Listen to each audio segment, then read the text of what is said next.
Everyone, my name is Fiza Khan and आज मैं आपको पढ़ाऊंगी क्लास 12th का फ्लेमिंगो बुक का चैप्टर नंबर 1 जिसका नाम है the last lesson. Okay, so the last lesson is your first chapter and इसके ऑथर इट मींस राइटर जो है Alphonse Daudet. Okay, you can write in comment section with correct spelling. तो चलिए थोड़ा सा बैकग्राउंड देखते हैं जो कि आपको केवल ओनली आपको याद रखना है। देखिए ये जो स्टोरी का टाइम है, ठीक है, कब की स्टोरी है, ये है फ्रैंको पर्शियन वॉर का टाइम। ओके, ये टाइम है फ्रैंको पर्शियन वॉर का, यानी कि दो कंट्री के बीच वॉर चल रहा है, युद्ध चल रहा है। कौन कौन सी कंट्री है? French and Germany. ओके, तो देखिए फ्रेंच वाज डिफीटेड, फ्रेंच हार जाता है, French district occupied by Germany. और क्या होता है, जर्मनी जो है फ्रेंच के ऊपर कब्जा जमा लेती है, कब्जा कर लेती है। तो फ्रेंच के दो डिस्ट्रिक्ट है, else's and लोरियन। German language imposed on French speaker. अब जो फ्रेंच स्पीकर्स है, यानी कि फ्रेंच में फ्रेंच लैंग्वेज ही बोली जाएगी, जो वो बोलते हैं ना, उनके ऊपर क्या किया गया है, इम्पोज्ड कर दी गई है जर्मनी लैंग्वेज। यानी कि अब उनसे बोल दिया गया है कि अब तुम्हें जर्मनी लैंग्वेज पढ़नी है, अब तुम्हें फ्रेंच लैंग्वेज को बिल्कुल खत्म कर देना है, त्याग देना है, उसको अब नहीं बोलनी और नहीं पढ़नी है। यानी कि इम्पोज्ड करना, इट मींस थोप देना। जर्मन लैंग्वेज थोप दी गई है फ्रेंच स्पीकर्स पर। Order was came from Berlin, और ये जो ऑर्डर आया है ना कि अब तुम्हें इस पढ़नी है, वो कहां से आया है? बर्लिन से आया है। And Berlin is the largest city of Germany. Okay, story is all about last day of one French teacher in his school. So now we will start about the summary. क्या देखिए मैंने इस तरीके से आपके लिए नोट्स तैयार किया, पूरा चैप्टर आपको समझ आ जाएगा।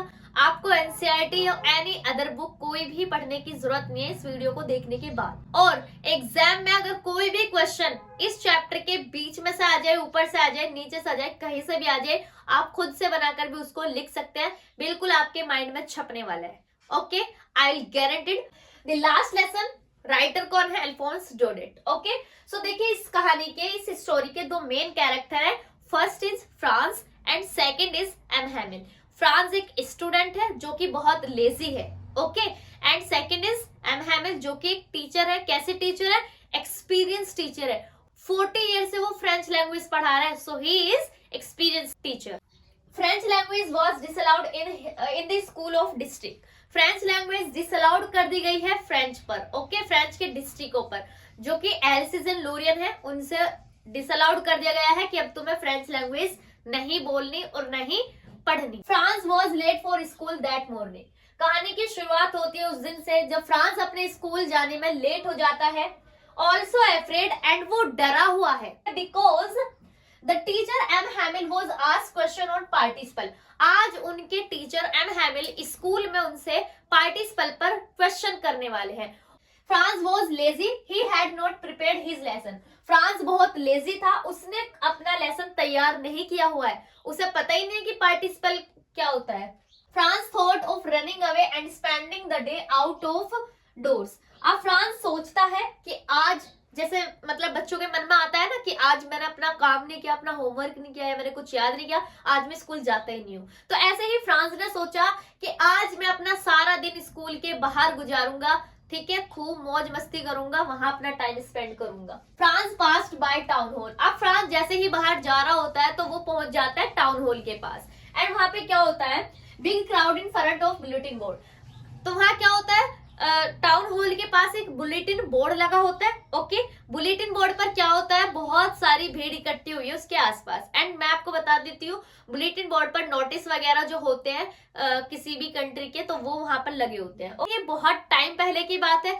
वहां पर क्या हुआ था, कोई भी न्यूज आनी है तो वो बुलेटिन बोर्ड पर आती थी। नाउ क्या होता है? France reached his school. अब फ्रांस अपने स्कूल पहुंच जाता है, जैसे तैसे उसके मन में आता है कि चलो चला ही जाता हूँ, तो वो अपने स्कूल पहुंच जाता है। ही सा, उसने देखा, it was a quiet as Sunday morning. जब जैसे ही वो स्कूल में एंटर करता है तो वो देखता है कि स्कूल बिल्कुल शांति से छाई हुई है, स्कूल में सन्नाटा छाया हुआ है, मानो जैसे एक संडे की सुबह होती है। Usual hustle bustle opening and closing of desk sound was not there. यानी कि स्कूल में क्या होता है, जब बच्चे होते हैं बहुत शोर मचता है ना, चहल पहल होती है, ओपनिंग एंड क्लोजिंग, डेस्क को वो ऊपर नीचे खोलते हैं और बंद करते हैं तो उसका शोर होता है। तो आज स्कूल में ऐसा कोई भी साउंड वहां पर नहीं था। His classmate were already in their seats. और उसके जो सहपाठी थे, यानी कि उसके जो सहकर्मी थे, क्लासमेट थे, वो पहले से अपनी सीट पर बैठे हुए थे। M Hamel was walking up and down, and M Hamel क्या कर रहे थे, वो ऐसे ही चल रहे थे, ठीक है। लाइक मैं आपको चल के दिखा देती हूँ, ऐसे ही आगे पीछे वो आ रहे जा रहे थे, ओके। तो जब टीचर नहीं पढ़ा रहा होता है, बहुत सैड मोमेंट में होता है, आपने देखा होगा, वो ऐसे ही होता है ना।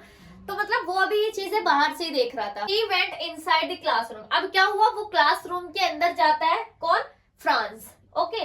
फ्रांस वॉज फ्राइटेड, फ्रांस डरा हुआ था। फ्राइटेड मीन्स, फ्राइटेड होता है डरना, डरा हुआ। तो France was frightened but nothing happened. France बहुत डरा हुआ था। क्यों डरा हुआ था, क्योंकि उसको पार्टिसिपल नहीं आता था। वो बहुत डरा हुआ था, तो वो सोच रहा था एम हैमिल मेरी पिटाई करेंगे, मुझे पक्का डांटेंगे, एक तो मैं ऊपर से लेट भी हो गया हूँ। लेकिन उसने क्या देखा, जब वो अंदर गया तो एम हैमिल ने उसको कुछ भी नहीं किया। वो डरा हुआ था बट नथिंग हैपन, कुछ भी नहीं हुआ ऐसा जैसा वो सोच रहा था। M Hamel very kindly said to him to go to his place. अब क्या हुआ, एम हैमिल ने बहुत ही काइंडली वे में, यानी कि बहुत ही नर्मता से बोल दिया कि जाओ अपनी सीट पर जाओ और जाकर बैठो। France saw that the teacher was in one of his best dress। अब फ्रांस ने देखा आज एम हैमिल इतने बढ़िया वाले, इतने बेस्ट कपड़े पहनकर आए, इतनी बेस्ट ड्रेस में आए हैं, जैसे कि वो किसी the one he wear only on inspection और प्राइस डेज, यानी कि वो ऐसे कपड़े पहनकर आए हैं जो किसी ओकेशन पर, ठीक है, या फिर किसी फेस्टिवल वगैरह प्राइस डे पर वो कपड़े पहनते हैं, ऐसे कपड़े आज वो स्कूल में पहन कर आए थे। क्या पहन कर आए थे, green coat, frill shirt and little black silk cap, ठीक है। ग्रीन कोट पहना हुआ था, फ्रिल शर्ट थी उनके अंदर कोट के, एंड एक ब्लैक सिल्क कैप उनके ऊपर था। तो ये कपड़े उन्होंने पहने हुए थे। Franz surprise to see villager sitting at the back desk, everybody looked sad. Franz बहुत सरप्राइज था ये देखकर कि जो उनकी क्लास थी वो लास्ट बेंच हमेशा खाली रहती थी, लेकिन आज गांव के बहुत सारे लोग वहां पर आके बैठे हुए थे। एवरीबडी लुक्ड सैड, और प्रत्येक व्यक्ति यानी कि हर कोई बहुत दुखी था, संकट में था, या फिर आप कह सकते हैं बहुत ही बेचैनी में था। Then M. Hamill broke the shocking news that all school of French district would teach German from now on। अब M. Hamill ने क्या किया, उनको बहुत ही शॉकिंग वाली न्यूज दी कि अब फ्रेंच के जितने भी डिस्ट्रिक्ट है वहां पर जर्मनी लैंग्वेज पढ़ाई जाएगी, ठीक है। A new teacher would teach German to them. अब एक नया टीचर आएगा, नया अध्यापक आएगा उनको जर्मन लैंग्वेज पढ़ाने के लिए। एंड क्या होता है उसके बाद, M Hamel announce that it his last lesson in French. And M Hamel ने क्या किया, ऐलान कर दिया, अनाउंस कर दिया कि आज उनका फ्रेंच लैंग्वेज का लास्ट लेसन होने वाला है। फ्रेंच लैंग्वेज का लास्ट लेसन होने वाला है, इसलिए हमारे चैप्टर का नाम भी क्या है, द लास्ट लेसन है। और स्टोरी यहीं पर ही नहीं खत्म होती है, अब उसके बाद क्या होता है मैं आपको बताती हूँ। तो चलिए स्टार्ट करते हैं। फॉर द फर्स्ट टाइम, पहली बार ऐसा होता है, little began to feel sorry for not being serious in his lesson. यानी कि उस बच्चे को, फ्रांस को बहुत बुरा लग रहा था, उसने अपना लेसन जो है कभी सीरियस नहीं लिया। उसने कभी भी अपने किताब को, अपने लेसन को, अपने चैप्टर को कभी भी ऐसे मतलब नहीं देखा कि हाँ मुझे पढ़ना चाहिए, ठीक है। उसने कभी भी सीरियस नहीं लिया, तो इस बात के लिए उसे बहुत ही ज्यादा दुख हो रहा था। ही वॉज ऑल्सो सैड, और वह बहुत ज्यादा दुखी भी था, दैट क्योंकि he would never see M Hamel again. अब वो दोबारा कभी एम हैमिल को नहीं देख पाएगा, इसलिए उसे इस बात का भी दुख था। His books which had seemed burden became very dear to him।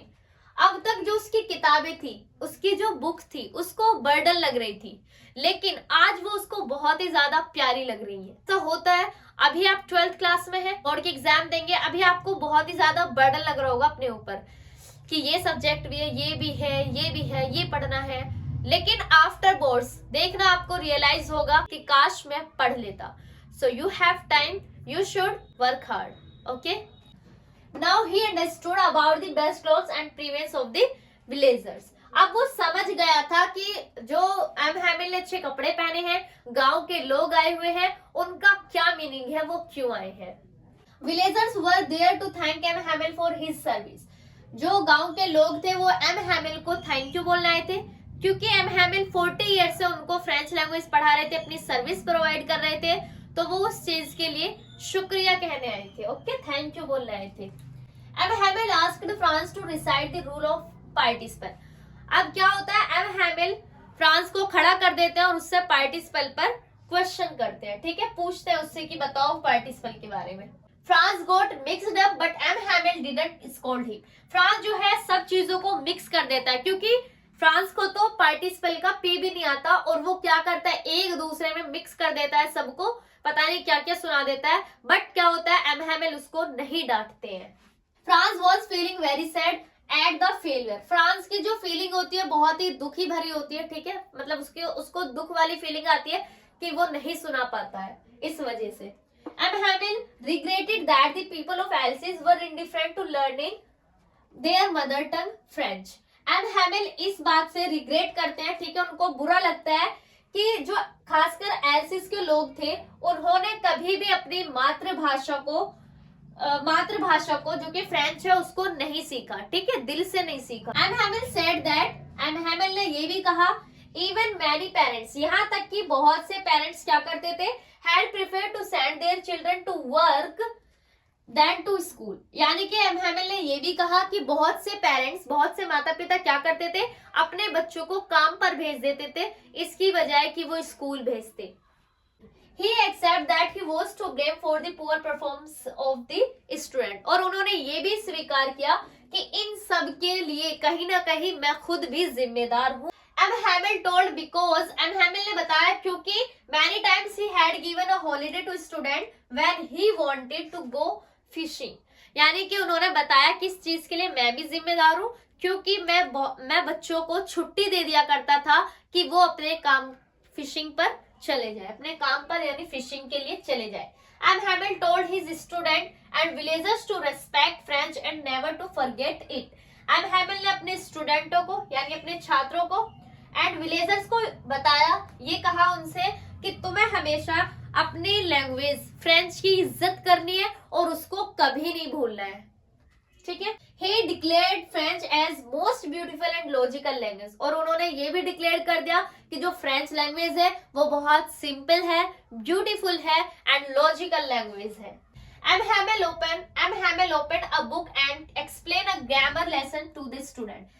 उसके बाद क्या होता है, एम हैमिल अपनी किताब को खोलते हैं और बच्चों को ग्रामर का टॉपिक एक्सप्लेन कर देते हैं, ठीक।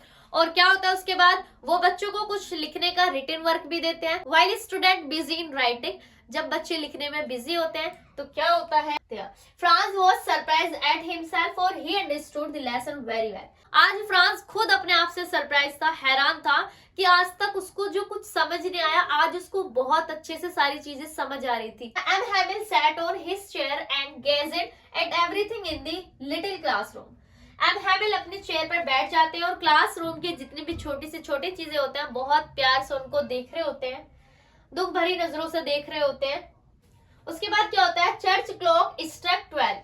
चर्च से आवाज आती है, ठीक है, 12 बजने की आवाज आती है। एट द सेम मोमेंट, उसी समय क्या होता है, ट्रम्पल्स ऑफ द पर्सुएंट रिटर्निंग। उसी समय क्या होता है, एक बाजा बज जाता है जो कि पर्सुएंट रिटर्निंग के लिए वो होता है, ठीक है। यानी कि एम हैमिल समझ चुके हैं कि अब उनके जाने का वक्त हो चुका है। M Hamel stood up to say something but couldn't, he was choked with emotion. क्या होता है, एम हैमिल अपनी चेयर से खड़े हो जाते हैं, वो कुछ कहना चाहते हैं बट भावनाओं में उनका गला रुक जाता है, वो कुछ नहीं कह पाते हैं। लास्ट क्या होता है, he took a piece of chalk and wrote on the blackboard as large as he could। यानी कि अब वो क्या करता है, चौक का एक टुकड़ा उठाते हैं और ब्लैक बोर्ड पर लिखते हैं, जितना बड़ा वो लिख सकते थे उतना बड़ा लिखते हैं, विव ला फ्रांस, ठीक है। विव ला फ्रांस का मीनिंग होता है लॉन्ग लिव फ्रांस। एंड यहीं पर हमारा जो चैप्टर है वो खत्म हो जाता है। आई होप आपको पूरा चैप्टर क्लियर हो गया हो। वीडियो पसंद आई हो तो लाइक कीजिएगा, शेयर कीजिएगा and don't forget to subscribe.